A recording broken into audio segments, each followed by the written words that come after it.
मैं देव कुमार कक्षा 10वीं का छात्र आज आपको अपने एआईपी प्रोजेक्ट के अंतर्गत राजस्थान से अवगत कराने जा रहा हूँ। राजस्थान, जिसको हम महाराणाओं की भूमि, रेगिस्तान और भी कई अन्य नामों से जानते हैं, उसने अपने इतिहास में अलग अलग तरह के अत्याचारों को झेला, परंतु इन अत्याचारों को झेलने के बाद भी आज राजस्थान की चमक धमक नहीं गई, बल्कि आज राजस्थान और भी चमक रहा है और आगे विकास करता जा रहा है। परंतु राजस्थान की वर्तमान स्थिति क्या है और राजस्थान पहले कैसे था, राजस्थान की भौगोलिक स्थिति क्या है, राजस्थान की संस्कृति और ऐसे कई सारे प्रश्न और इनसे भी जुड़े हुए कई सारे प्रश्न का निवारण मैं आपको अपनी इस प्रेजेंटेशन में देने जा रहा हूँ। मैं आपको अलग अलग तरह के प्रश्नों के बारे में बताऊँगा और उनके उत्तर देते हुए आपको उनके बारे में भी बताऊंगा। सबसे पहले मैं आपको राजस्थान की भौगोलिक परिस्थितियों के बारे में बताना चाहता हूँ, उसका विवरण करना चाहता हूँ। राजस्थान हमारे उत्तर दक्षिणी हिस्से में आता है और हमारे देश का सबसे बड़ा राज्य है। अगर हम क्षेत्रफल के हिसाब से देखें तो राजस्थान का क्षेत्रफल करीबन 3,82,000 वर्ग किलोमीटर है और औसतन तौर पे हर वर्ग किलोमीटर में 200 लोग राजस्थान में पाए जाते हैं। राजस्थान में अगर हम जनसंख्या की बात करें तो वो 7 करोड़ है और इस तरीके से वो हमारे देश में जनसंख्या के हिसाब से 7वें स्थान पे आता है। राजस्थान में अगर हम भौगोलिक परिस्थितियों के बारे में बात करें तो राजस्थान की भौगोलिक परिस्थितियों की वजह से ही राजस्थान इतना मशहूर है। राजस्थान का थार, अरवली की पहाड़ियाँ और कई अलग अलग तरह के नेशनल पार्क जैसे कि रणथंभौर हो गया और सरिस्का टाइगर रिजर्व इत्यादि। राजस्थान सिर्फ और सिर्फ रेगिस्तान से ही भरा हुआ नहीं है। राजस्थान के पूर्वी हिस्से में हमें हरियाली भी देखने को मिलती है, जैसे कि माउंट आबू में गर्मियों के समय भी 10-15 डिग्री सेल्सियस ही तापमान रहता है, जिसकी वजह से सब वहाँ पर बहुत ज़्यादा ठंडे रहते हैं।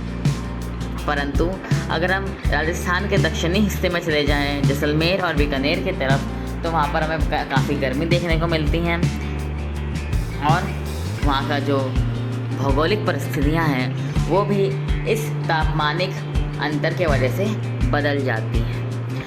हम यहाँ देख सकते हैं रंग बिरंगे रंगों के साथ राजस्थान मैप में किस तरीके से राजस्थान में अलग अलग डिस्ट्रिक्ट हैं और हम अपनी अलग परिदृश्य में देख सकते हैं कि किस तरीके से इस प्रतिबिंब से हमें दिखाया जा रहा है कि राजस्थान हमारे उत्तर पूर्वी हिस्से में आता है और राजस्थान ने हमारे देश का कितना बड़ा हिस्सा घेर कर रखा है।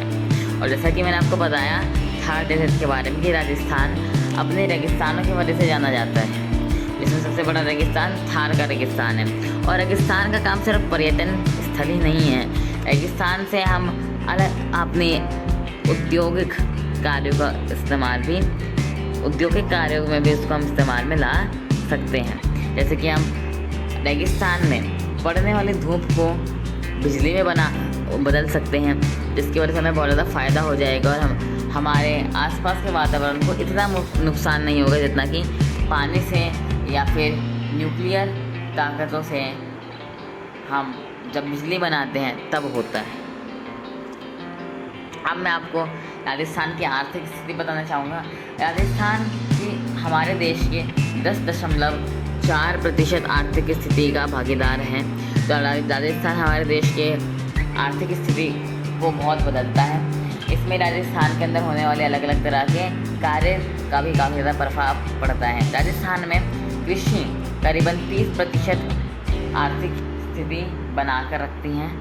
साथ ही में जो इंडस्ट्रीज़ हैं वो करीबन 25% हमारी आर्थिक स्थिति राजस्थान की बना कर रखती है। बचा हुआ जो 45% है वो अलग अलग तरह की दूसरी कार्य, जैसे कि अलग अलग तरह के यंत्र को ठीक करना, पढ़ाई और भी बहुत सारे कार्य। क्योंकि राजस्थान में भौगोलिक परिस्थितियाँ ज़्यादा अच्छी नहीं हैं, अगर हम कुछ जगहों को छोड़ दें तो पूरे राजस्थान को अगर देखा जाए तो कुछ ऐसा लगता है कि राजस्थान रेगिस्तान सा है, जैसा कि मैंने बताया। तो इसी वजह से काफ़ी सारे लोग सिर्फ़ और सिर्फ पर्यटन स्थल पर ही निर्भर नहीं हैं, उनको अलग कार्य भी करने पड़ते हैं। और इसकी ही वजह से हम 2011-12 में 42% राजस्थान हमारा सर्विसेज के ऊपर निर्भर था, जो कि अब बढ़कर 45% तक हो चुका है।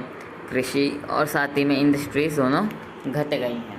राजस्थान की आर्थिक स्थिति में पढ़ाई का भी बहुत बड़ा भार है। राजस्थान के कोटा में ही करीबन हर साल 2 लाख विद्यार्थी आते हैं, और जिसकी वजह से राजस्थान की आर्थिक स्थिति में 5,000 से 10,000 करोड़ तक की वृद्धि आती है। अगर हम यहाँ देख लें तो किस